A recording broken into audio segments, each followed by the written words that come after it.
Så det her ord familieopstilling, der er nok mange, der ikke ved, hvad det er. Så hvis du sådan skulle beskrive det sådan helt lavpraktisk, hvad er det for noget? Det hedder faktisk også systemisk opstilling, for man kan bruge det til alle mulige ting, man stiller op.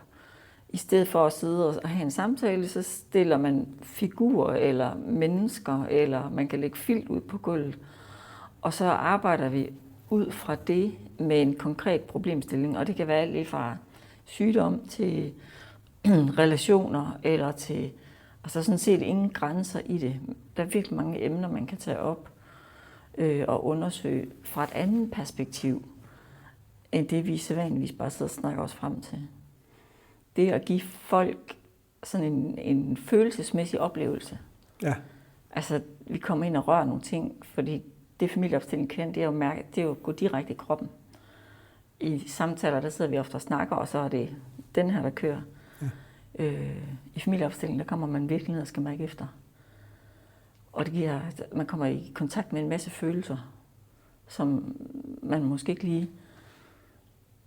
Altså man har måske tænkt dem, men så kommer man ned i kroppen, og det giver bare en afstemning, en balancering på en måde, som virkelig er effektfuld. Nogle gange, så når man sidder med en klient, så er det jo oftest, så tager vi udgangspunkt i det der her nu, og så en gang imellem, så er det rart at komme længere ned i nogle dybere lag og kigge, hvad foregår der egentlig, hvor har du egentlig lært det, du sådan, de mønstre, du har med dig i livet. Så går vi derned og kigger på det. Så som jeg gør det, så lader man den, der har problemet, vælge de personer, som der vil være i rummet her på det her tidspunkt. Hvem der skal repræsentere hvem i opstillingen. Og så kommer man sådan langsomt ind og kigger på, hvilke elementer er med. Vi får det til at stille sig, så det føles bedre i den, der sidder med det. For nogle gange er det der, man finder de ressourcer, der skal til, for at man kan afstemme det inde i sig selv, så man finder mere ro i det. Og så plejer jeg nogle gange at sige det sådan, at man kunne godt sige det på den måde, at vores hjerner, de marineres jo i den opvækstfamilie, vi vokser op i.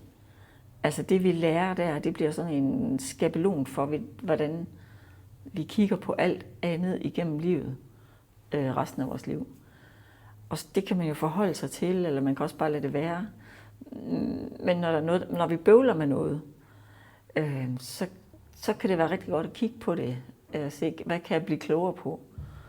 Og så var der faktisk i Silkeborg en, der holder sådan nogle åbne aftener i familieopstillinger, hvor man kan komme ned og prøve det.